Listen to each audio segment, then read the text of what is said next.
নমস্কার, আপনাদের সকলকে স্বাগত জানাচ্ছি। তার সঙ্গে শুরু করছি আজকের পর্বের জনমত। আমি সুজিত চট্টোপাধ্যায় রয়েছি আপনাদের সঙ্গে।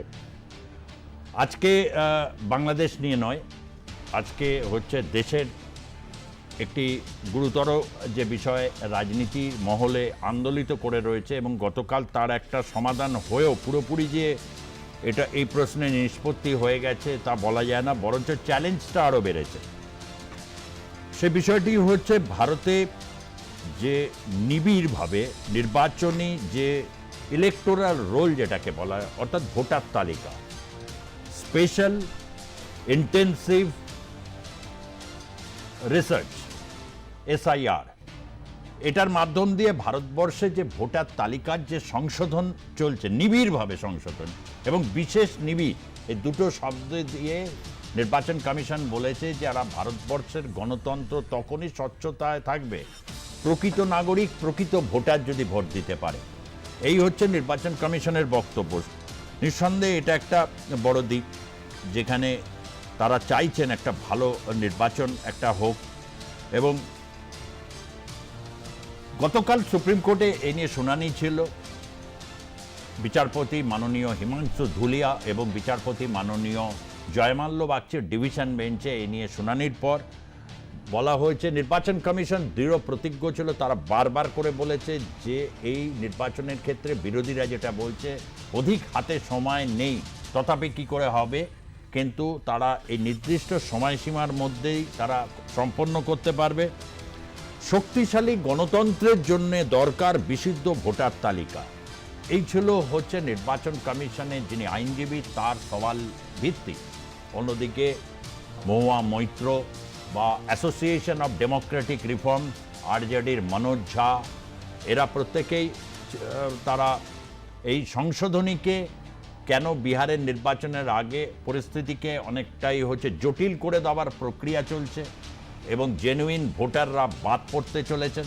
কিন্তু নির্বাচন কমিশন পরিষ্কারভাবে বলে দিয়েছে 2003 সালে শেষ এসআইআর হয়েছিল, অর্থাৎ স্পেশাল ইন্টেন্সিভ রিফর্ম। এই এসআইআর শেষবার হয়েছিল এবং সেই ভোটার লিস্টে যাদের নাম আছে তাদের নাম কোনোভাবে বাদ যাবে না। কিন্তু অনেক ক্ষেত্রেই দেখা যায় মৃত ভোটার থেকে যান, তার হয়ে কেউ একজন ভোট দিয়ে এলো, পরবর্তী ক্ষেত্রে দেখা গেল যে ভোট পড়ে গেছে, এখন আর কিছু করার নেই। এই নিয়ে নির্বাচন কমিশন বিদ্ধ হয় এবং পশ্চিমবঙ্গের ক্ষেত্রে ভারতীয় জনতা পার্টি বারবার করে বলছে যে এখানে অবৈধ অনুপ্রবেশকারীরা এখানে ভোটার তালিকায় নাম তুলেছে এবং যে কারণে জনবিন্যাস বদলে যাওয়ার ক্ষেত্রে এই রাজ্যে তৃণমূল কংগ্রেস তার ফায়দা তুলছে। অন্যদিকে তৃণমূল কংগ্রেস বিহারের ক্ষেত্রে এটা দেখা গেছে নির্বাচনের আগে, মহারাষ্ট্রের নির্বাচনে এরকম অনেক ভোটার আছে যারা ভোট দিতে, তারা বিহারের হয়তো ভোটার, তারা ওখানে নাম তুলে ওখানেও ভোট দিচ্ছেন, ওখানে ভোট দিচ্ছেন, এরকম একটা পরিস্থিতি যেটা সাগরিকা ঘোষ এবং পরবর্তী ক্ষেত্রে মুখ্যমন্ত্রী মমতা বন্দ্যোপাধ্যায় তারা তুলে ধরেছিলেন। এই অবস্থায় এর সংশোধনী করতে হবে এবং নড়ে চড়ে বসে নির্বাচন কমিশন, যে কারণে বিহারের যে ভোটার তালিকা সংশোধনী চলছে সেখানে অনেকের নাম বাদ পড়ার আশঙ্কা রয়েছে, বিশেষ করে সমাজের গরিব প্রান্তিক মানুষ। এবার প্রশ্ন, কেন তাদের বাদ পড়ার আশঙ্কা রয়েছে? একটাই কারণ, সেখানে প্রায় 11টা সেখানে শর্তাবলী রয়েছে, যে কোনো একটা পূরণ করতে হবে। সেই শর্তাবলীর মধ্যে জন্ম সার্টিফিকেট রয়েছে, যা অনেকের কাছেই নেই, কেন ভারতবর্ষে এত বড় বৃহৎ মাপের দেশ। ও ভালো কথা, আজকে বিশ্ব পপুলেশন দিবস এবং ভারতে 140 কোটির এই যে জনসংখ্যার একটা বড় অংশ, 90 কোটির মতো ভোটার, ভাবুন সেই ভোটারের ক্ষেত্রে অনেক ভোটার আছে যারা দরিদ্র প্রান্তিক, তাদের কাছে সেই জায়গাটা নেই।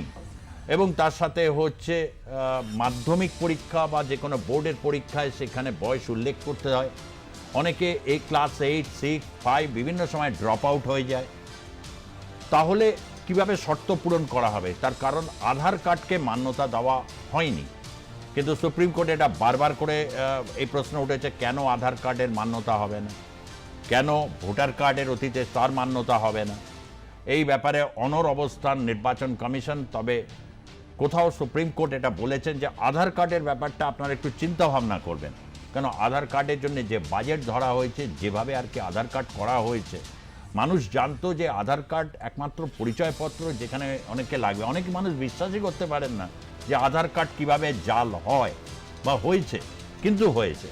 যে কারণে এত আয়োজনের প্রক্রিয়া, এবং যেটাকে রাজ্য তৃণমূল কংগ্রেস মনে করছে যে কোথাও ঘুরপথে এনআরসি করা হচ্ছে না তো, অর্থাৎ ন্যাশনাল রেজিস্টার ফর সিটিজেনশিপ। এই প্রশ্নগুলোকে নিয়ে রাজনৈতিক মহল সরগরম। আগামী সময় আরও হবে, কারণ বিহারে নভেম্বরে ভোট, পশ্চিমবঙ্গে 2026-এ ভোট, আসামেও 2026-এ একই সময় ভোট, পশ্চিমবঙ্গের মতো, যেখানে এনআরসির প্রশ্নটা ছিল। আপনারা দেখেছেন কুচবিহারের ঘটনাটা আমরা দেখিয়েছি। এই বিষয় নিয়ে আজকে আমরা জনমতে করব, আপনারাও অবশ্যই ফোন করবেন পরবর্তী অধ্যায়। আজকে রয়েছেন স্টুডিওতে তৃণমূল কংগ্রেসের মুখপাত্র অধ্যাপক প্রদীপ্ত মুখার্জি, তাকে আমি স্বাগত জানাচ্ছি। রয়েছেন ভারতীয় জনতা পার্টির মুখপাত্র প্রীতম দত্ত, প্রীতম দত্তকেও স্বাগত জানাচ্ছি। এবং রাজনৈতিক বিশ্লেষক হিসাবে রয়েছেন ভার্চুয়ালি দীপ্তিমান সেনগুপ্ত। দীপ্তিমান বাবু, আপনাকেও আমি স্বাগত জানাচ্ছি। আমি প্রথমে প্রদীপ্ত মুখার্জির কাছে এই প্রশ্নটাই রাখি যে কালকে সুপ্রিম কোর্টের দিকে নজর ছিল সকলেরই। সুপ্রিম কোর্ট কিন্তু নির্বাচন কমিশনকে বলেছে গো অ্যাহেড বিহারের ক্ষেত্রে, যদিও আধার কার্ড নিয়ে বলেছে বিষয়টাকে বিবেচনায় রাখবেন। এটাকে অনেকেই এইভাবে দিচ্ছেন যে এটা একটা বড় রকম ধাক্কা খেলো বিরোধীরা, বিশেষভাবে তৃণমূল কংগ্রেস। কারণ তৃণমূল কংগ্রেসের ক্ষেত্রে তারা এই জায়গাটাকে কিভাবে আর কি ব্যাখ্যা দেবে, কেন বিহারের পর পশ্চিমবঙ্গ। মূলত তৃণমূল কংগ্রেসের যেটা বক্তব্য ছিল বা রয়েছে যে এইটার লক্ষ্য আসলে পশ্চিমবঙ্গ। এখনো কি সেই এইটার পর কি ওই স্ট্যান্ড পয়েন্টে কি তৃণমূল কংগ্রেস রয়েছে? দেখো, তৃণমূল কংগ্রেস খুব পরিষ্কারভাবে একদম মানে ভারতের প্রথম রাজনৈতিক দল হিসেবে এই বিষয়ে চর্চা শুরু করেছে যে কোথাও গিয়ে এই ভোটার কার্ডের মাধ্যমে বা ভুয়ো ভোটার ঢুকিয়ে দিয়ে, এই চর্চাটা পশ্চিমবঙ্গের আগে কোথাও কেউ করেনি, ভুয়ো ভোটার ঢুকিয়ে দিয়ে। তো আপনাদের মনে থাকবে, যদি আপনাদের চ্যানেলে থাকে সেটা আমার বক্তব্যের পরে দেখিয়েও দিতে পারেন, যে বাজেট অধিবেশন 12ই ফেব্রুয়ারি হয়েছিল। সেই বাজেট অধিবেশন থেকে বেরিয়ে এসেই মাননীয় মুখ্যমন্ত্রী খুব পরিষ্কারভাবে এই ভুয়ো ভোটার নিয়ে বক্তব্য রেখেছিলেন। সেই ভুয়ো ভোটারটা ধরা পড়ে গেল, কমিশন সেটার থেকে ঢোক গিলতে বাধ্য হলো। এইবার আমরা যখন বলছি যে জনবিন্যাসের যে তারতম্য ঘটানোর চেষ্টা চলছে, সেই তারতম্যর বিচার করার চেষ্টা করছে ওরা, কিন্তু ঘুরিয়ে। বিহারের একজন বিখ্যাত নিশিকান্ত বলে দিলেন, যিনি বলছেন পার্লামেন্টের ক্ষমতা সুপ্রিম কোর্টের থেকেও বেশি, সেই নিশিকান্ত দুবে বলছেন যা কি বাংলাদেশের মানুষেরা পশ্চিমবঙ্গ হয়ে বিহারে গিয়ে জনবিন্যাস পাল্টে দিচ্ছে। আমার বক্তব্য খুব পরিষ্কার, 2011 সালে লাস্ট সেন্সাস হলো, সরকার এত কাজ করলো, এনআরসি নিয়ে আসামে হু করে কাজ করলো, সরকার বিভিন্নভাবে এনপিআর নিয়ে কথাবার্তা বলেছে, সরকার বিভিন্নভাবে জনবিন্যাস নিয়ে নানান বাকবিতণ্ডা করেছে। দুয়ারে দুয়ারে সরকার নাকি কোভিডের ভ্যাকসিন পৌঁছে দিয়েছে বাংলার 81 কোটি মানুষকে, ভারতের 81 কোটি মানুষকে তারা ফ্রিতে রেশন দিয়েছে, মানে তাদের টাকায় আর জনগণের টাকায় দেয়নি। সেইখানে দাঁড়িয়ে থেকে জনগণনা যারা করতে পারছে না তারা সার নিয়ে আসছে, সার্সের মতন ভয়ানক একটা জায়গা। সার্স যেরকম জীবন একদম কেড়ে নিয়েছিল, সার্স মনে পড়ছে আপনার, তেমনই এই সার, এসআইআর সার আর ওটা এসএআর এর সার্স, ভয়ানক একটা বাতাবরণ তৈরি করতে চাইছে। আমি ক্লোজ করে দিচ্ছি। আমার বক্তব্য, এই সরকার জনগণনা না করে কি করে এখনো পর্যন্ত এই ধরনের প্রকল্প আনছে যেটার মূল উদ্দেশ্য ভোট বিন্যাসটাকে নিজের দিকে নিয়ে আসা। জনগণনা তো করবে একটি অন্য সংস্থা, নির্বাচন কমিশনের দায়িত্ব যে প্রকৃত ভোটার কে। কোরিলেট করা যাচ্ছে না কেন? এটা তো কোরিলেশনের ব্যাপার থাকবে, একটা সবসময় কোরিলেশন থাকবে। আধার কার্ড গ্রহণযোগ্য হয়ে যাচ্ছে, রেশন কার্ড গ্রহণযোগ্য হয়ে যাচ্ছে, মানুষের মানিব্যাগে আর কটা কার্ড থাকলে তাকে প্রমাণ করতে হবে যে সে হচ্ছে ভারতীয় ভোটার। এদিকে ভারতের সংবিধানের 324 নম্বর ধারায় পরিষ্কার বলে দেওয়া আছে যে বা যারা 18 বছর ভারতীয় নাগরিক তারাই ভোট দিতে পারবে। তার মানে কি, এই যে এসআইআর এর মাধ্যমে যাদেরকে ধরা গেল, আমার বাবা মার পরিচয়, আমি 82 সালে জন্মেছি, প্রীতম 82 সালে জন্মেছে, আমরা পুরনো বন্ধু। আমাদের বক্তব্য হচ্ছে আমার বাবা মার যে লিগাসি ডেটা, সেটা আমাকে প্রুফ করতে হবে। আমার বাবা মারা গেছে 1991-এ, 2000 সালে বনগায় বন্যার পরে আমরা ওখান থেকে পালিয়ে আসতে বাধ্য হয়েছি, এবং তারপরে যখন আমরা বাড়ি গিয়েছি বাড়িতে সবকিছু ছাড়খাড় বন্যায়, 2000 সালের বন্যায়। আমার বাবা 91-এ মারা গেছে, 2000 সালে বন্যা হয়েছে, অত বড় বন্যা। তারপরে ডকুমেন্ট আমি কোথায় পাবো? সেই ডকুমেন্ট কোথায় পাবো? তাহলে আজকে আমাকে বলে দিন যে এই ধরনের প্রাকৃতিক ভয়াবহ ঘটনার জন্য যে সমস্ত ঘটনাক্রম ঘটছে সেখানে কোরিলেট করার জন্য আপনি মানুষকে আর কতবার দরজায় দাঁড় করাবেন, লাইনে দাঁড় করাবেন? সংবিধানের 324 নম্বর যে খুবই একটা গুরুত্বপূর্ণ, আমি ঠিক এটা 11টার মধ্যে যে ব্যক্তিগত অভিজ্ঞতার কথা প্রদীপ্ত মুখার্জি বললেন, সেটা তো সত্যি তাই। ভারতবর্ষে বহু বন্যাপ্রবণ এই দেশে বহু ডকুমেন্টসের প্রশ্ন রয়েছে। তাহলে অথেন্টিসিটিকে প্রমাণ করার জন্য আর কতবার এই প্রশ্নটা আসছে? আমি প্রীতম দত্তর কাছে যাওয়ার আগে 12 তারিখে মুখ্যমন্ত্রী যে বক্তব্যটা বলেছিলেন, আমি একটু বলবো যে এই বক্তব্যটা আমাদের লাইব্রেরি থেকে একটু এটাকে শোনানো হোক, যে ঠিক মুখ্যমন্ত্রীকে প্রথম বিহারের ভোট নিয়ে তিনি বা পশ্চিমবঙ্গ বা মহারাষ্ট্রের প্রসঙ্গ তুলতে গিয়ে তিনি তোপ দেগিয়েছিলেন। ঠিক কি বলেছিলেন একটু শুনবো। You are taking help from Election Commission and sending ED and CBI. I am not blaming them, but this is the Bhuture রাজনৈতিক দলের কাজ। I am not mentioning the রাজনৈতিক দল নেম। আমার ভাষায় ভুতুরে রাজনৈতিক দল, যারা এদের পাঠিয়ে বিহারের লোকেদের নাম তুলছে অনলাইন। কেন অনলাইনে হবে? আপনাকে ভোটার কার্ডে নাম তুলতে গেলে, আধার কার্ডে নাম তুলতে গেলে আপনাকে ফিজিক্যালি যেতে হয়। তাহলে বিজেপি 40 লাখ ভোট বাড়লো কি করে মহারাষ্ট্রে? আর দিল্লিতেই বা আপনারা কি করেছিলেন? একদিন না একদিন তো বেরোবে। শুনুন, অঙ্কটাকেও দেরিতে কষে, অঙ্কটাকেও আগে কষে। অঙ্কটা কষতে জানতে হয়। আমরা অঙ্ক কষে দেখে নিয়েছি। এখানেও বাবুরা এসে বসে আছেন প্রত্যেক অ্যাসেম্বলিতে 20,000 থেকে 30,000 বাইরের লোকের নাম ঢোকাবে, আর ইলেকশন কমিশন ইলেকশন করবে সেন্ট্রাল ফোর্স দিয়ে, তারা গার্ড দেবে, আর বাইরের লোকেরা এসে যারা বাংলার লোক নয়, বাংলার ভোটার নয়, তারা এসে ভোট দেবে। এই পরিকল্পনা কিন্তু আপনাদের আমরা ভেস্তে দেবো। অন্য রাজ্য যেটা পারে না, বাংলা পারে, কারণ বাংলা স্বাধীনতা আন্দোলনের জন্ম দিয়েছে, বাংলা নবজাগরণের জন্ম দিয়েছে। বাংলা যা পারে অন্যরা পারে না। এই চুরিটা আমরা ধরে ফেলেছি। প্রীতম দত্ত, এই প্রোগ্রাম শুরু হওয়ার আগে আপনি বলেছিলেন না কি আজকে পপুলেশন ডে, তো যারা পপুলেশন জিহাদ করছে তাদেরকে আজকের দিনে কংগ্রাচুলেশন যে তারা সফল হচ্ছে। দেখুন, তার জন্যই আজকে এই যে এসএসআর স্পেশাল সামারি রিভিশন, আর এবার হচ্ছে স্পেশাল ইন্টিগ্রেটেড সামারি রিভিশন, তো এটা গত 17 বার ভারতবর্ষে হয়েছে। এবং এই যার টিভিতে এতক্ষণ বক্তব্য শোনালেন, কি বললেন উনিও জানেন। আমি না ওনার ঠিকঠাক করে বাংলাটা বুঝেছি, না হিন্দি বুঝেছি, না ইংরেজি বুঝেছি। তো উনি, আমাদের মনে আছে আমি ছোটো ছিলাম তখন, যখন কংগ্রেসের নেত্রী ছিলেন, তখন নাকি ওনার বিশাল আন্দোলন হয়েছিল, তার জন্য সচিত্র পরিচয়পত্র দিয়ে ভোট হওয়ার জন্য আন্দোলন করেছিলেন। সেটাতে সেই মঞ্চে এখন 2 দিন পর আবার হবে, সেখানে এখন পাগলু ডান্স হয়। কিন্তু আজকে দেখুন দাদা, আপনি বললেন না দেশ, আজকে দেশের আমাদের গণতন্ত্র, সেই দেশটা গড়ে তো জনগণ, এবং সেই জনগণটা যদি ভুয়ো হয় তাহলে দেশের তো মানে আত্মাটাই নষ্ট হয়ে যাবে। তো দেশটা চালাতে গেলে যে গণতান্ত্রিক পদ্ধতিতে ভারতবর্ষ চলে, তার মূল আধার হচ্ছে ইলেকট্রাল ভোট। দেখুন তো এই পশ্চিমবঙ্গে আমরা সাতগাজীর মতো ভোটারকে দেখেছি। আজকে ছেড়ে জঙ্গি এসে আসাম এসটিএফ ধরলো, সে 2বারের ভোট দিয়েছে 2 জায়গায়, তার শালী তৃণমূলের পঞ্চায়েতের নেত্রী। সে দেখেছি যে একটা খারিজি মাদ্রাসার শিক্ষক ছিলেন। এদেরকে ধরবে কী করে? এই উনি যে এত কথা বলছেন যে ধরে ফেলবেন, এই করবেন সেই করবেন, এই কাজটা কারা করে? কাজটা করা হচ্ছে যে ERO, booth level electoral officer. এই বুথ লেভেল ইলেকট্রাল অফিসার পশ্চিমবঙ্গে এতদিন ছিল বিভিন্ন অর্গানাইজ সেক্টরের কিছু কর্মী, আশা টাশা এইরকম কর্মী। কিন্তু এখন ইলেকশন কমিশনার একদম এটাকে স্পেসিফাই করে দিয়েছে যে 100% যারা বেতন পায়, যারা পেনশন পায়, যাদের গ্র্যাচুইটি আছে, প্রভিডেন্ট ফান্ডে, এরকম এমপ্লয়িরা এই কাজটা করবে। এবং এই এনুমিনেটর তারা গিয়ে বাড়িতে গিয়ে সেটা চেক করে যারা ভোটার তাদেরটাই প্রি-ফিল্ড ফর্ম থাকবে, সেখানে এটা তুলবে।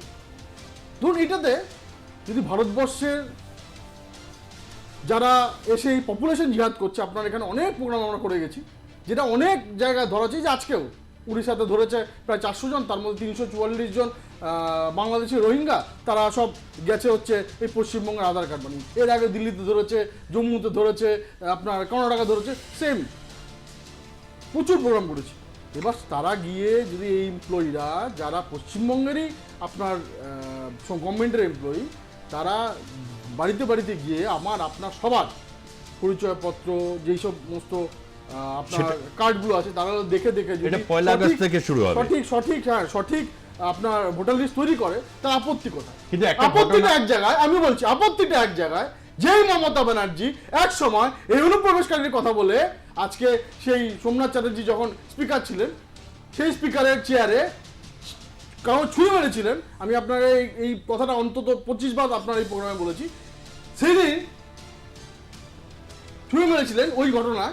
তখন একটা ঘটনা ঘটেছিল আরেকটা, বুদ্ধদেব ভট্টাচার্য বলেছিল খারিজি মাদ্রাসায় জঙ্গি পেদা হয়, আর উনি ছুঁড়ে মারলেন, এবং যেই ছুঁড়ে মারলেন, যেই জঙ্গি পেদা হয় বললেন, ওই ভোটটা সরে গেল এবং মমতা ব্যানার্জি ওই ঢোক গেলে ফেললেন। তারপর থেকে আজ অব্দি কোনোদিন সেটা নিয়ে আর কোনো কথা বললেন না, ভোট ব্যাংকটা শিফট হয়ে গেল। আমি একটা ঘটনার উদাহরণ দিতে চাই। আবার সেম জিনিসটা এই জানুয়ারি ফেব্রুয়ারি মাসে মমতা ব্যানার্জি এসে বলেছেন যে তার চারিদিকে নাকি ভুয়ো ভোটার ঢুকেছে। কিন্তু ভুয়ো ভোটার বিজেপি দূরীকরণে যদি ইলেকশন কাজ করে থাকে, যেটা অটোনোমাস বডি কনস্টিটিউশনালি, তাদের আপত্তি কথা, আপত্তি ওই জায়গায় না, আপত্তি তো সুপ্রিম কোর্টে যে পয়েন্টগুলো সেগুলো এক এক করে আসবো।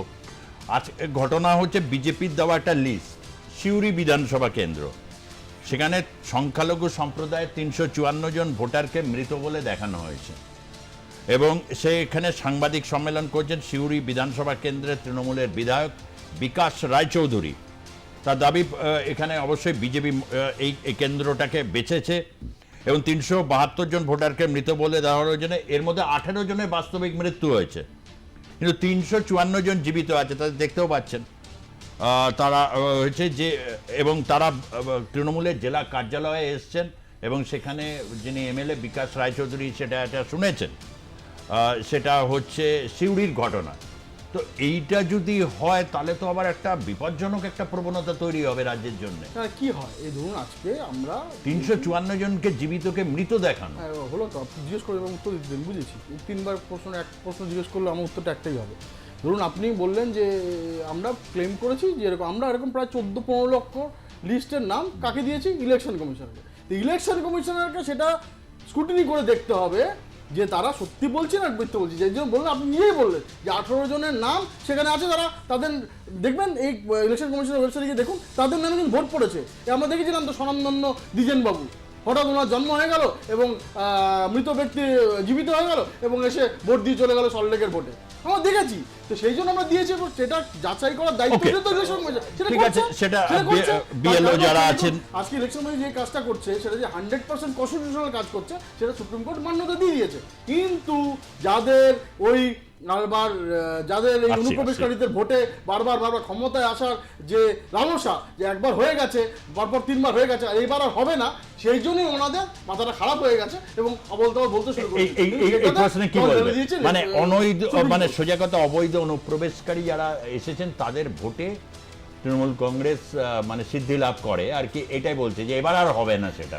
না, তার মানে কত অবৈধ অনুপ্রবেশকারী ঢুকতে হবে যে এই যে ভোটের ব্যবধান 3-4 কোটি হয়ে যাচ্ছে, সেইটাকে অনুপ্রবেশকারীদের দ্বারা চিহ্নিত করা যায়। আপনার মনে থাকতে পারবে কিরেন রিজিজুর কথা। কিরেন রিজিজু 16 সালে বললেন, তখন তিনি স্বরাষ্ট্র প্রতিমন্ত্রী ছিলেন, তখনও ওই গুন্ডাটা ঢোকেনি স্বরাষ্ট্র প্রতিমন্ত্রীতে। তো স্বরাষ্ট্র প্রতিমন্ত্রী তখন ঢুকে বললেন যে প্রায় 2 কোটি কত লক্ষ অনুপ্রবেশকারী ভারতে রয়েছে, এই তত্ত্বটা পার্লামেন্টে বললেন। তার পরের দিন ওটা পার্লামেন্টের প্রসিডিং থেকে তুলে নেওয়া হলো। কেন? তার কারণ ওটা মেয়ার হোয়াক্স বলেছিল। ভারত সরকারের কাছে আজ অবধি কোনো ডেটা নেই যে ডেটায় পরিষ্কারভাবে চিহ্নিত করা যাবে যে অনুপ্রবেশকারী কারা বা কিভাবে তারা ঢুকছে। এবার যদি অনুপ্রবেশকারী সত্যিই ঢুকে থাকে, তার দায় তো প্রাথমিকভাবে ভারত সরকারকেই নিতে হবে, কারণ তারা প্রতিরক্ষা দপ্তর হোক বা স্বরাষ্ট্র দপ্তর হোক, তাদের যে মূল কাজগুলো থাকে বর্ডার সিকিউরিটি করা, বর্ডার সিকিউরিটি ফোর্সের ফেলিয়ার, সেটা তো ভারত সরকারের মাধ্যমে হচ্ছে। সেইটা চিহ্নিত করা যাবে না? 50 কিলোমিটার তো ধরে নিয়েছে এরা। এবার আমার আর একটা প্র্যাকটিক্যাল কোশ্চেন আছে। আজকে প্রীতমের বাড়ি সে বনগাঁয়, কিন্তু প্রীতম কাজের দাবিতে চাকরিতে থাকে হচ্ছে কলকাতায়, যেমন আমি থাকি। আমি বনগাঁর ভোটার, আমার বনগায় ভোটার কার্ড আছে, এবার এই সময় আমি যদি কলকাতায় থাকি, আমার কাছে খবর এলো না যে ওই দিনকে বাড়িতে তদন্ত করতে আসছে, আমার বাড়িতে আর কেউ নেই, সত্যি কেউ নেই, তাহলে আমার ভোটার কার্ড তো ওখানে আমি দেখাতে পারবো না, তাহলে তো আমার কাছ থেকে ওরা চলে যাবে এবং ওরা বলবে যে প্রদীপ্ত বলে এখানে কেউ থাকে না। সুপ্রিম কোর্টে জবাব দিয়েছে, কিন্তু বলেছে আমি যে সেটাই বলছি, এটা নির্বাচন কমিশন বলেছে 3 বার করে যাবে। এইটাই তো বলছি যে কোনোভাবে আমি যদি ওখানে না পৌঁছাই, আমার কাছে যদি ইনফরমেশন না আসে, কারণ ওরা তো বাড়িতে চিঠি ড্রপ করে দেবে, এইবার আমি যদি বাড়িতে 1.5-2 মাসের মধ্যে না যাই, এটা একটা ছোট ঘটনা, কিন্তু আমি এটা নিয়ে বলতে চাইছি না। আমি যেটা বলতে চাই, আমি শেষ করে দিই, ক্লোজ করে দিই, আমার বক্তব্য একটাই, যে আপনি এই যে 344 জন ভোটারকে মৃত ঘোষণা করছেন, আপনি তার মানে কোথাও গিয়ে ইলেকশন কমিশনকে বাধ্য করছেন এমন স্ক্রুটনি করতে, এমনভাবে করতে যাতে তারা বিভ্রান্ত হয়ে যায়। তার মানে আপনি তো প্রথমে বিভ্রান্ত করার চেষ্টা করছেন, আপনার হাতেই তো সঠিক তথ্য নেই, এত বড় পার্টি আপনার, এত নাকি বুথে বুথে কর্মী আছে, তাহলে কিরকম কর্মী, যে কর্মীরা ওই লক্ষ্যমাত্রা পূরণ হয় না বলে মঙ্গল পাণ্ডে এসে বলে যায় আমি বুথ সভাপতি পাল্টাবো না, তারপর ওই সুতিতে ওই ধনঞ্জয় ঘোষরা তাদের মণ্ডল সভাপতির সঙ্গে গিয়ে মারপিট করে, এখানেই বোঝা যাচ্ছে যে এরা এরকম ভুয়ো ভোটার তালিকা তুলে দিয়ে আসলে বিভ্রান্ত করতে দীপ্তিমান বাবুর চাইছে। কাছে আসবো। দীপ্তিমান বাবু, এটা 1 তারিখ থেকে যখন শুরু হবে, ইতিমধ্যেই হয়েছে, আপনি মুখ্যমন্ত্রীর বক্তব্য শুনলেন, বিহারের ক্ষেত্রে এটা হয়েছে, যদিও লাস্ট আপডেটটা একটু নিশ্চয়ই আপনি জানেন যে কমিশন বলেছে 20 বছরে প্রায় 1,10,00,000 মানুষ মারা গেছেন বিহারে বলেছেন, এবং 70 লক্ষর মতো মানুষ দেশ ছেড়েছেন, মানে পরিযায়ী বা অন্য জায়গায় রয়েছেন। এটা আমরা যদি মেনে নিই সেটা তথ্য অনুযায়ী, তাহলে মাত্র 3.8 কোটিকে ফর্ম পূরণ করতে হবে, হুইচ ইজ ভেরি ডিফিকাল্ট। কিন্তু কমিশনের উপর তথাপি সুপ্রিম কোর্ট আস্থা রেখেছে, তারা যেহেতু এটা করতে চাইছে মুক্ত পরিবেশ। কিন্তু এটা তো ঘটনা, কতগুলো তথ্য প্রমাণ দিয়ে এই রাজ্যে অবৈধ অনুপ্রবেশকারীরা তৃণমূলের ভোট ব্যাংক, এটা বিজেপির 1 নম্বর ন্যারেটিভ। আর অন্যদিকে তৃণমূল কংগ্রেস বলছে বাইরের রাজ্য থেকে এরকম ভোটার ঢুকিয়ে দেওয়ার, যেটা 12ই ফেব্রুয়ারি মুখ্যমন্ত্রী স্ট্রেট কমান্ড দেখেছেন, তারা দিয়ে এই রাজ্যের জনবিন্যাসের পরিবর্তন ঘটাতে চাইছেন। প্রশ্নটা এই জায়গা থেকে এসে, যে কারণে এটা একটা হাইলি রাজনৈতিক একটা বড় প্রশ্ন এসে দাঁড়াচ্ছে। আপনি এই জায়গাটাকে কিভাবে দেখছেন? প্রথম কথা হচ্ছে যে এই যে বিভিন্ন রাজ্যে যাদেরকে পাওয়া যাচ্ছে, যে যাদের বলা হচ্ছে যে বাংলাদেশি, অথবা তাদের মানে বেশিরভাগের কাছে মানে অ্যাকচুয়ালি পাওয়া যাচ্ছে বাংলাদেশি, কিন্তু তাদের কাছে ভারতীয় আধার কার্ড আছে, সেগুলো দক্ষিণ 24 পরগনা থেকে ইস্যু হয়েছে। একটা কথা মাথায় রাখতে হবে যে আন্তর্জাতিক সীমান্ত যেটা আছে সেটা পশ্চিম বাংলাতে সবচেয়ে বেশি, এটা গেল প্রথম। দ্বিতীয়ত, এই যে বিভিন্ন রাজ্য থেকে যাদের আমরা বাংলাদেশের অনুপ্রবেশকারী বলছি, তারা কিন্তু এসে পশ্চিম বাংলাতেই নেবে, তারা শেল্টার নেবে। আপনার নিশ্চয়ই মনে থাকবে কিছুদিন আগে কিষানগঞ্জ বলে একটি জায়গা, আমাদের এই উত্তরবঙ্গের একটি কিষানগঞ্জ বলে জায়গা, সেখানে ঈদের নামাজ কেন্দ্র করে পশ্চিমবঙ্গের মানুষের সঙ্গে বিহারের মানুষের গন্ডগোল হয়েছিল, সেটা নিশ্চয়ই আপনার মনে আছে, এবং সেখানেও একটা অনুপ্রবেশের আশঙ্কার কথা বলা হয়েছে। এবার আমার বক্তব্যটা এটাই, 2015 সালে ছিটমহল বিনিময় হয়েছে, সেই ছিটমহল বিনিময়ের পরে ওখানে 15,856 জন লোকের সংযুক্তি হয়েছে, কিন্তু ওই বুথের মানে ওই বিভিন্ন বুথের মধ্যে একটি বুথের আমি একটা দিচ্ছি, পরিসংখ্যান দিচ্ছি, সেটা হচ্ছে সম্ভবত 47 নম্বর বুথ। সেই বুথে সবচেয়ে বয়স্ক ভোটার আজগার আলী, তিনি মারা গেছেন, সেটা কিন্তু এখনো এনলিস্টেড হয়নি। এটা আপনাদের মাথায় রাখতে হবে। অর্থাৎ এইরকম ছোট ছোট ছোট ছোট ফল্ট কিন্তু বিভিন্ন জায়গায় হয়তো হয়ে আছে। নাম্বার 2, আপনারা নিশ্চয়ই জানেন যে ইলেকশন কমিশন যে কাজ করছে, সেই ইলেকশন কমিশন কাজের মধ্যে অলমোস্ট 22 থেকে 23% বুথের সংখ্যা বাড়ছে। নিশ্চয়ই সেই ডেটাও আপনাদের কাছে এসছে, মানে অর্থাৎ ডিলিমিটেশনের দিকে যাচ্ছে, এটা কেন্দ্রীয় স্তরে ডিলিমিটেশনের দিকে যাচ্ছে।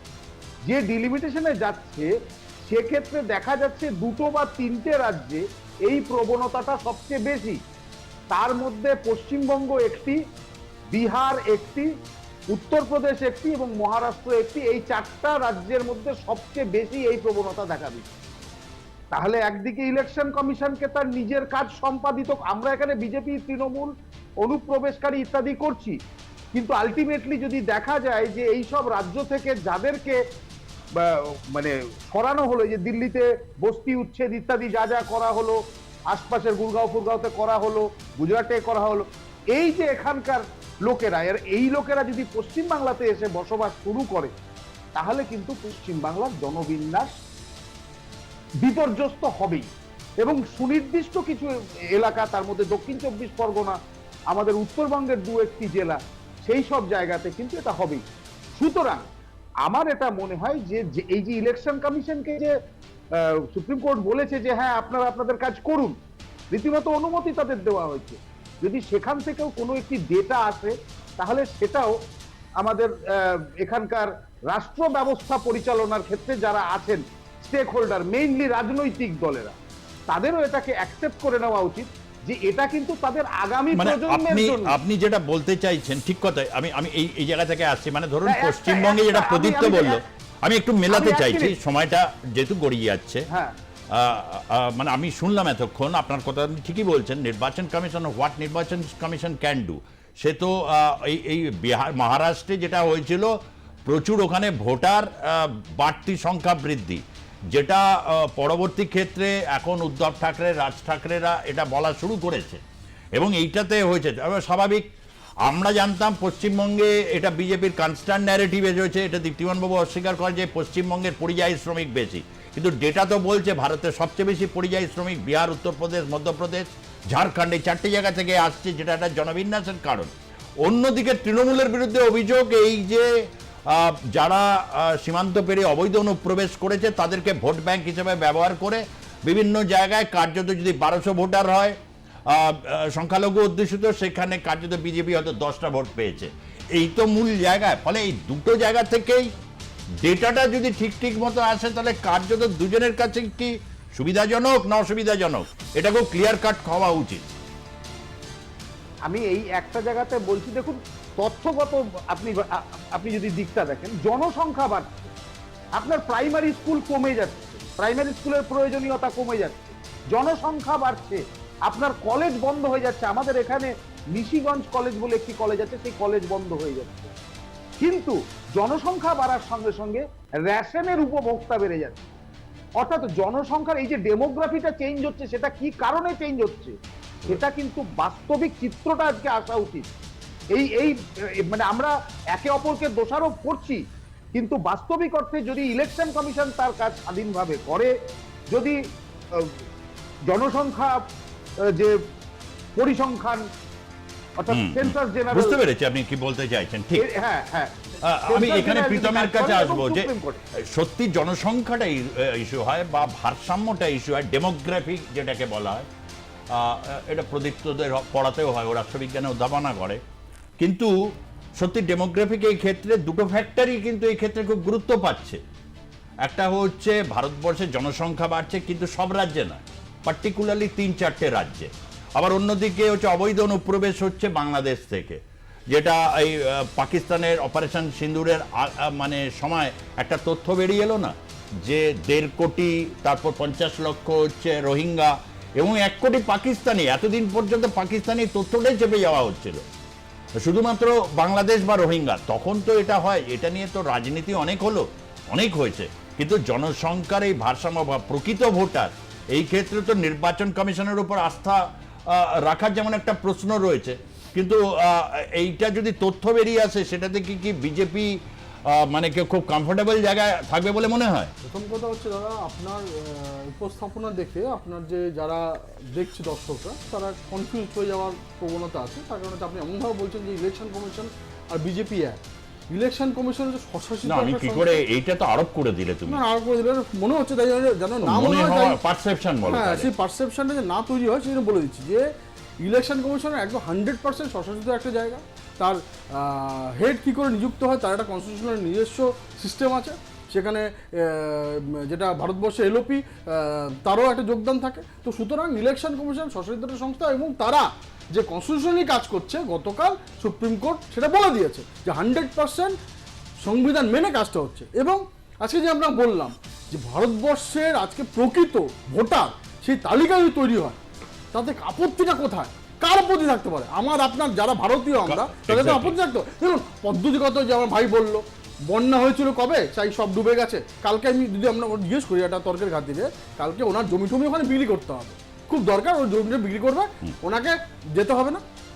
আসলে ভোট দেওয়াটা বা voter card is so important, সেটা প্রত্যেকটা নাগরিককে বুঝতে হবে এবং বুঝে সেই জন্যই আজকে ইলেকশন কমিশনার এইভাবে ইন্টিগ্রেটেড একটা সিস্টেম করছে, যাতে যেন দুধ আর জল আলাদা হয়ে যায় এবং আমাদের প্রকৃত ভারতবর্ষের মানুষদের ভোটিংয়ে এবং বাংলার সত্যিকারের নাগরিকদের ভোটের সামনের জন্য সরকার তৈরি হয়, যাদের সরকার যারা আপনার যে পুরো পলিসি তৈরি করে কাদের জন্য করে, নাগরিকদের জন্যই করে, সবকিছু নাগরিকদের জন্য করে। সেই নাগরিকটা যে প্রকৃত না হয়, তুমি বলতো আমি যেই অ্যাসেম্বলিতে থাকি কসবা, সেখানে একটা গুলশান কলোনি বলে একটা কলোনি হয়েছে, তুমি সেখানকার এমএলএ কে অন্তত 50 বার 60 বার আমি বলেছি, চারিদিক থেকে লোক চলে আসছে, রোহিঙ্গা থেকে শুরু করে সব জায়গায়, আমি অন্তত 10টা চিঠি দিয়েছিলাম যে আমাকে দেখাতে পারি। কোনো ব্যবস্থা হয়েছে? কে ব্যবস্থা নেবে? তার কারণ হচ্ছে আমি তো তার জন্য ইডি সিবিআই কে বলতে পারি না, তার জন্য তো সামনে থানাকে বলতে হবে, সামনে যে পুলিশ প্রশাসন তাদের বলতে হবে। কোনো অবস্থা হয়েছে? ওখানে থাকে শুধু একটা ওই গুলশান কলোনিতে থাকে, যখন কোনো ক্রাইম সামনে আসে, যখন তোমার মিডিয়া ক্যামেরা যায়, তখন এটা নিয়ে কথা হয়, তখন একটার পর ক্রাইম হচ্ছে ওই গুলশান কলোনি থাকে, সেখানে 50,000 লোক থাকে, তার মধ্যে 5,000 ভোটার। তো এই যে তুমি এই সিস্টেমটা কি করবে? আমি আসছি তোমার বিহারে একটার পর একটা, কিষানগঞ্জ থেকে শুরু করে আড়াইয়া থেকে শুরু করে সব জায়গায় সাংঘাতিকভাবে জনসংখ্যা 50,000, আপনার আধার কার্ড 150% হয়ে গেছে। এগুলো তো একটার পর একটা তথ্য এসছে, মানে এটা অবৈধ নাগরিক তারা বেশি। সেই জন্যই 100% ইন্টিগ্রেটেড ওয়েতে আমাদের গভর্নমেন্ট এমপ্লয়িরা গিয়ে, যারা সত্যিকার গভর্নমেন্ট এমপ্লয়ি, যারা পেনশন পায়, যারা যাদের অ্যাকাউন্টেবিলিটি আছে, মানে যাদের অ্যাকাউন্টেবিলিটি থাকবে, একটা ফোন নিয়ে নিচ্ছি। রমজান জমাদার আছেন দক্ষিণ 24 পরগনা থেকে। হ্যাঁ বলুন রমজান জমাদার। নমস্কার দাদা। হ্যাঁ বলছি ওই প্রীতম যেটা বলে গেল প্রথম দিকে, যে বুদ্ধদেবের পর্যায়ে খালজি মহারাজা সন্ত্রাস তৈরি হয়, সেইটা সেই সুবাদে মুসলিম ভোটটা তৃণমূলে চলে গেছে। হ্যাঁ হ্যাঁ বলুন, আপনি শুনে শুনে বলবেন না, বলুন, বলতে থাকুন। শুনে বলিনি, হ্যাঁ হ্যাঁ আমি বলছি যে ও তো প্রীতম বলে গেল না, উনি বুদ্ধদেব পর্যায়ে খালজি মহারাজা সন্ত্রাস তৈরি হয় বলে মুসলিম ভোটটা তৃণমূলে চলে গেছে, কথাটা ভুল বলেছে। এই জন্য বলছি ও তো বয়স তো 82 সালে হয়েছে, ও সিপিএমের তো চুরি বিচুরি কোনো দেখে রে, খুন মারা চুরি ডাকাতি, কলকারখানা ইনকেলাব জিন্দাবাদ বলে তুলে দেওয়াটা দেখেনে। নন্দীগ্রাম শালিমের রাস্তা সিঙ্গুর অতগুলো সেই জমদুর যখন আস্থা নিয়ে যাবে, সেই সময় তো বুদ্ধদেব ভোটটা বলা শুরু করেছে। তার আগে তো 20,000 তো কলকারখানা ইনকেলাব জিন্দাবাদ বলে তুলে দিয়েছে, আর দিয়ে আর শেষ মুহূর্তে যখন বুঝেছে যে আমরা আর পাবো না, তখন এই কথা বলে মানুষের কাছে আবার নতুন গ্রহণযোগ্যতা তৈরি করার চেষ্টা করেছিল। কিন্তু পুনর্বাসনের চেষ্টা তো উনি করেননি। কিন্তু কথা হলো ওই সময় হিন্দু মুসলমান যৌথভাবে তৃণমূল দিয়ে ক্ষমতা এনেছে, কিন্তু আদৌ সিপিএমের আর ভরসা করেনি। বুঝতে পেরেছি। না আপনি একটা আরেকটু ডিটেলে, আপনি বয়স্ক মানুষ, বোঝাই যাচ্ছে অনেকগুলো ফ্যাক্টর কাজ করে। আমি ধন্যবাদ আপনি শুনতে থাকুন। নির্বাচন কমিশনের স্যাংটিটি, এটা তো একটা অটোনোমাস, এবং ভারতে 52 সাল থেকে নির্বাচন করছে। অটোনোমাস শুধু না, নির্বাচন কমিশন 324 নম্বর ধারা বলে সেই ক্ষমতা যুক্ত যে সম্পূর্ণ স্বাধীন নিরপেক্ষভাবে স্বচ্ছভাবে ভোটটা করবে। তাহলে সেই স্বচ্ছভাবে ভোটের ক্ষেত্রে যখন এরা রাজনৈতিক হিংসার কথা বলে, তাহলে ওরা তখন স্বীকার করে না যে নির্বাচন কমিশনের ভুল আছে, তখন কিন্তু স্বীকার করে না। ভোট হওয়ার আগে অবধি বলবে যে নির্বাচন কমিশন দারুণ কাজ করেছে, ভোট হওয়া অবধি বলবে নির্বাচন কমিশন দারুণ কাজ করেছে, হেরে যেই যাবে অমনি ওই কাজটা করবে। Point number 1। পয়েন্ট নাম্বার 2, 326 নম্বর ধারায় যখন বলছে যে, আগের বার 324 বলে ফেলেছিলাম, 326 নম্বর ধারায় যখন বলছে 18 বছর বয়সে প্রত্যেক ভারতীয় নাগরিক ভোট দিতে পারবে, এটা সিএ এর সময় আমি বারবার উল্লেখ করেছি। তাহলে বর্তমান ভারতীয় প্রধানমন্ত্রী বা জাহাজ প্রতিমন্ত্রী যিনি বনগাঁ লোকসভা থেকে গেছেন, বা বিজেপি তৃণমূল সিপিএম সবার যারা আছে, তারা কেউ সঠিক এমপি নয়, কারণ ওরা তো বলছে যে অবৈধ অবৈধ অবৈধ। তাহলে বনগাঁ অঞ্চলে তো সব থেকে বেশি অবৈধ ভোটার থাকার কথা, সেই অনুযায়ী সেই অনুপাতে যদি বলা হয়, তাহলে তো সেইখানে যিনি এখন জাহাজ প্রতিমন্ত্রী হয়ে রয়েছেন, বা উত্তরবঙ্গে যিনি সেই গুন্ডা যাকে বাংলাদেশে যার বাবার নামে এখনো সম্পত্তি আছে বা ইলেকট্রিক মিটার আছে বলে জানা যাচ্ছে, সেই গুন্ডা যাকে বলা হয়েছিল বিজেপির তরফ থেকে এক সময়, তাহলে সেও তো স্বরাষ্ট্র প্রতিমন্ত্রী হিসেবে কাজ করেছে, তাহলে সেও তো অবৈধ হিসেবে কাজ করেছে। আমাদের বক্তব্য খুব পরিষ্কার, ভাই তুমি আঙুলের 5টা আঙুল 10টা আঙুল চোখের লেন্স এই নিয়ে পরীক্ষা করে আধার কার্ড তৈরি করে দিয়েছো, সেন্ট্রাল গভর্নমেন্টের তত্ত্বাবধানে হয়েছে।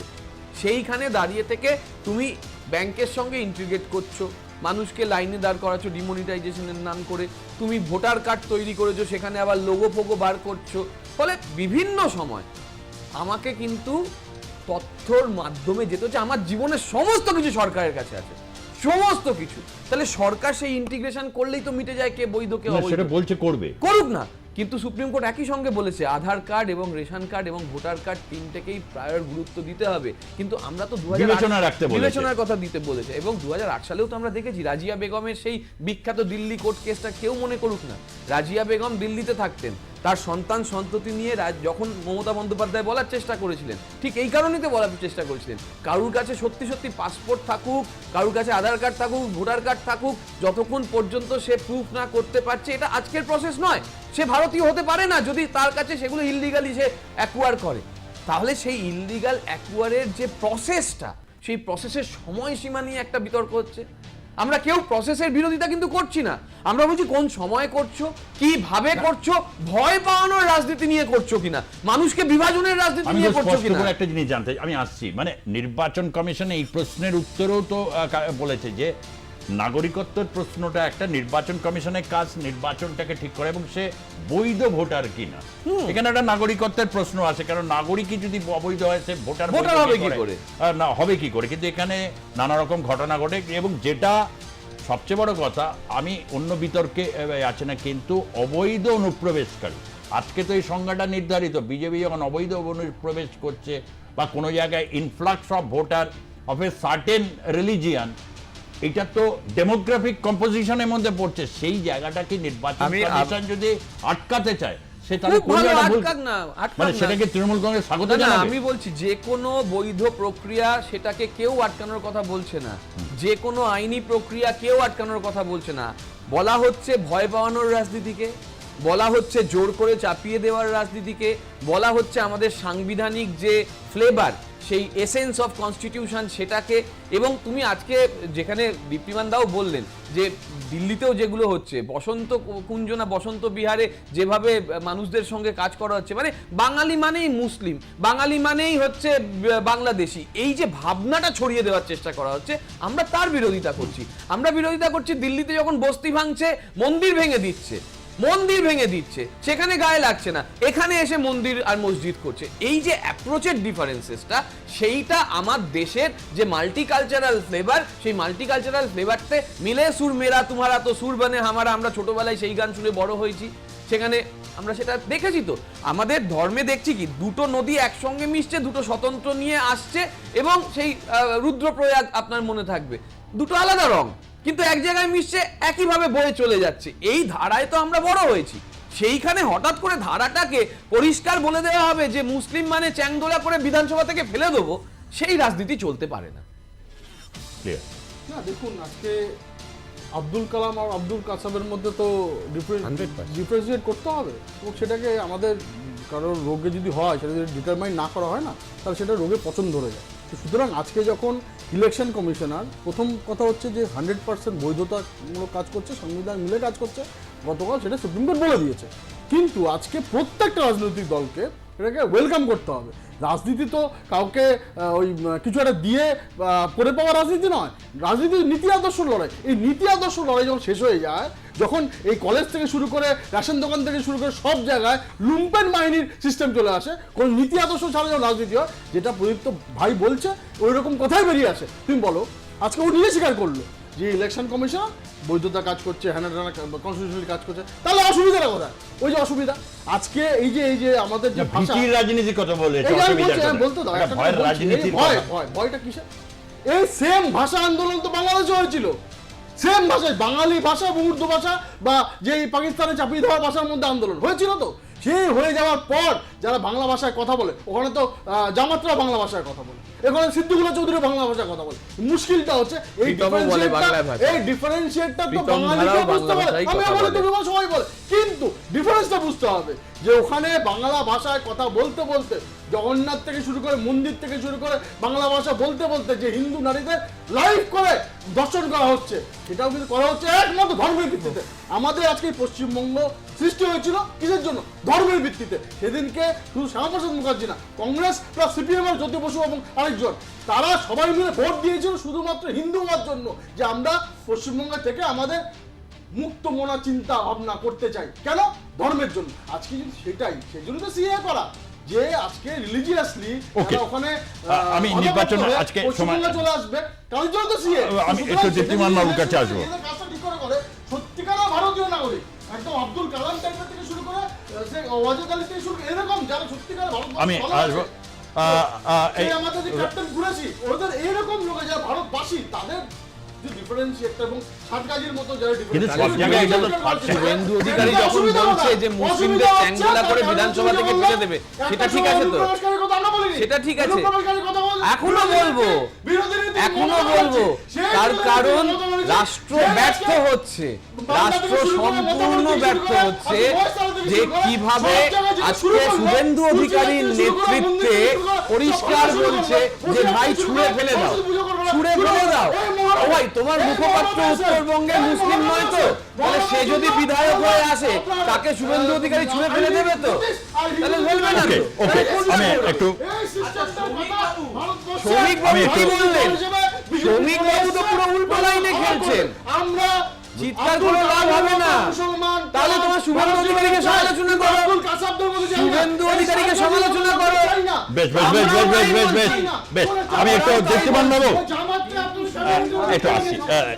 দীপ্তিমান বাবু, আমি বেশ বেশ ঠিক আছে। এটা এটা এটা এই যে জায়গা থেকে দাঁড়িয়ে একটা নির্বাচন কমিশন সে ভোটার এবং সে দৃঢ় প্রতিজ্ঞ এই ব্যাপারে এগোচ্ছে। বিহারের ক্ষেত্র বলছে যে উৎসাহব্যঞ্জকভাবে তারা ফর্মগুলোকে ফিল আপ করে পাচ্ছে, কিন্তু প্রশ্নটা একটা জায়গাতে গিয়েই হয়েছে যে অবৈধ অনুপ্রবেশটাকে চিহ্নিতকরণের কাজে যদি ভোটার কার্ডের ব্যাপারটা হয় এবং এই যে রেশন, তাহলে রেশন কার্ডটাকে যদি গ্রাহ্য না হয়, ধরা যাক তারা থেকে গেল, তাহলে তো সেটাও তো এক ধরনের ইনজাস্টিস তৈরি হয়ে যাচ্ছে, যে ভারতবর্ষের এরকম জায়গা থেকে অনেকে রয়েছে। এই জায়গাটার ক্ষেত্রে ক্লিয়ার কাট, অথচ অনেকগুলো গভর্নমেন্ট অর্গানাইজেশনস আছে, যেমন আধারের ক্ষেত্রে প্রচুর বাজেট ছিল, আধারের ক্ষেত্রে এত কিছু ইয়ে করা হচ্ছে, রেশন কার্ডের ক্ষেত্রেও ডিজিটাইজেশন হয়েছে, নানা কিছু, এগুলোকে গ্রাহ্য পুরোটা করা হচ্ছে না। সমস্যাটা এই জায়গায়, যেটা একটা ভীতির পরিবেশ তৈরি করছে। অনেকে তো এগুলো বোঝেন না, বিশেষ করে প্রান্তিক মানুষ।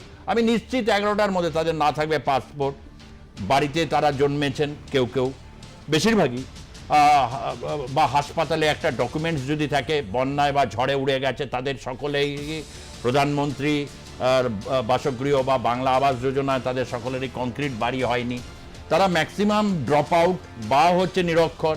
সেই সংখ্যাটা তো ভারতের সবচেয়ে বেশি। তাদের ক্ষেত্রে সলিউশনটা কি আনা হবে? শুধুমাত্র এই অবৈধ প্রশ্নে তারা যারা বোনাফাইড নাগরিক, মানে হাজার হাজার বছরের সংস্কৃতি বা পরম্পরাকে এগিয়ে নিয়ে যাচ্ছে, শ্রমের মাধ্যমে জীবিকা নির্বাহ করছে, হোয়াট উইল বি দেয়ার ফেট? তারা তো ভয় পেতে পারে, সেটা তো মানে আমি অনুভব করতে পারছি, তাদের একটা ভয়, জাস্টিফিকেশনস আছে। কি বলবেন এই জায়গাটা থেকে? আমি একটা জিনিস খুব পরিষ্কারভাবে, আমি এর আগের দিনও আপনার এখানে কোনো একটা আলোচনার ক্ষেত্রে বলেছিলাম, আমাদের যে ফেডারেল স্ট্রাকচার আছে, সেই ফেডারেল স্ট্রাকচারে রাজ্য এবং কেন্দ্রের অধিকার কেন্দ্রিক। কেন্দ্রর ভূমিকাটা বাবার মতো, যার পরিচয় আমাদের বাঁচতে হয়, বিদেশে গেলে পরে আমাদের ভারতীয় বলেই সবাই জানে। আবার ঠিক একইভাবে রাজ্যের ভূমিকাটা হচ্ছে পরিষেবা দেওয়ার। এবার বিষয়টা হচ্ছে যে যেখানে ব্যর্থ হয়ে যাচ্ছে পরিচয় এবং পরিষেবা, আজকে যদি ভারতবর্ষের থেকে ওই ধরুন পরিযায়ী শ্রমিক যারা গেছে, তারা কিন্তু বাংলাদেশ থেকে এসে এখানে আবার পাসপোর্ট করে অনেকে বিদেশে চলে গেছে, এরকম ঘটনাও ঘটেছে। কিন্তু সেখানে যদি কোনো দুর্ঘটনা ঘটে, সেই দুর্ঘটনার দায়টা ভারত সরকারকে নিতে হবে। এইটা হচ্ছে বাস্তবতা। তো এই যে পরিচয় এবং পরিষেবা, আমরা প্রত্যেকেই প্রত্যেকের অধিকারটা লঙ্ঘন করছি, এটা একদম খুব পরিষ্কারভাবে। এক, 2 নম্বর হচ্ছে আমার বাড়িতে যদি কেউ আসে, তিনি আমার বাড়িতে অভুক্ত কেউ আসলে পরে আমি তাকে খেতে দিতে পারি, কিন্তু আমার বাড়ির সিদ্ধান্তের ক্ষেত্রে আমি তাকে অংশীদারি করতে পারি না। সুতরাং পরিষেবা দেওয়ার জায়গাটা আর রাজনৈতিক ক্ষমতা হস্তান্তর, আপনি মালদার ক্ষেত্রে কি বলবেন? মালদার যিনি পঞ্চায়েত প্রধান হয়েছিলেন, তিনি বাংলাদেশে তার জন্ম, তিনি বিবাহিত মানে বিবাহ সূত্রে এইখানে এসেছিলেন, এখানে এসে এখানকার লোকদের তিনি শাসন করছেন, সেটা কি গ্রহণযোগ্য? আমার প্রশ্ন হচ্ছে এই জাতীয় বিষয়গুলো রেকটিফাই হওয়া দরকার, কারণ সেটা নাগরিক পরিষেবার। কারণ যে তিনি যদি জনপ্রতিনিধি হয়ে থাকেন, তাহলে সেই জনপ্রতিনিধির দ্বারা আরো বহু মানুষ। আমি এই ব্যাপারে কোন মানে আপনার সাথে 100% সহমত পোষণ করি যে পরিষেবার ক্ষেত্রটা বা রাজ্য কেন্দ্র ফেডারেল স্ট্রাকচার দরকার, কিন্তু রাষ্ট্রবাদে একটা তো রয়েছে যে যেগুলো রাষ্ট্রীয় প্রতিষ্ঠান যাদের এরকম এটা রয়েছে, তাদের এসআইআরটা তো একটা নির্দিষ্ট টাইমে হয়, ধরুন 2003-এ লাস্ট হয়েছে, রেগুলার রিভিশন, সেখানে মৃত ভোটার থেকে যায় কি করে? এই প্রশ্নটা তোলা কি অস্বাভাবিক কিছু? এটা তো একটা বড় সড়ো, মানে এই প্রশ্নটা তো তাকে নির্বাচন কমিশনকে ফেস করতে হবে। ঠিক এই প্রশ্নগুলো কিন্তু ডিভিশন বেঞ্চও এই প্রশ্নটা করেছে, মানে এই জায়গাটা তো আপনি নিশ্চয়ই মানবেন। আপনি দুটো জিনিসকে যদি একেবারে শেষ, আমি খুব সংক্ষেপের মধ্যে বলে দিচ্ছি, সেটা হচ্ছে সব বিষয়টাকে যদি গুবলেট করে ফেলেন, তাহলে যদি কোনো গুরুত্বপূর্ণ নির্বাচনের আগে যদি সেটা করে থাকে, তাহলে সেটা সম্ভব। আমি রাজ্য সরকারের সহায়তা ছাড়া কেন্দ্র সরকার তো কাজ করতে পারে, কারণ ইসিআই এর তো কোনো অফিস নেই, মানে কর্মী দপ্তর নেই, সেই কর্মী তো রাজ্য সরকার থেকে নিতে হচ্ছে। ফলে রাজ্য সরকারকে যদি আপনি জায়গায় না নিয়ে আসেন, রাজ্য সরকারকে আপনি যদি আপনার সঙ্গে না নিয়ে আসেন ফেডারেল রিজমের যেটা মূল জায়গা, তাহলে সেখানেই তো বিপদ চলে আসবে। আরো আমরা করব এই নিয়ে ডিবেট আগামী দিনে। শেষ সময় তখন অ্যাপ্রিহেন্ড করেছিল এত বড় ভারতবর্ষ দেশে, কি করে কেউ অ্যাপ্রিহেন্ড করেনি। ধন্যবাদ। আজকের মতো শেষ। ধন্যবাদ অধ্যাপক প্রদীপ্ত মুখার্জি আপনাকে, প্রীতম দত্ত আপনাকে, এবং অবশ্য দীপ্তিমান সেনগুপ্ত ভার্চুয়ালি আপনি আমাদের সঙ্গে ছিলেন। ধন্যবাদ আপনাদেরকেও যারা দেখলেন আজকের পর্বের জনমত। দেখতে থাকুন আর প্লাস নিউজ, সবার আগে সবার পাশে। ধন্যবাদ, নমস্কার।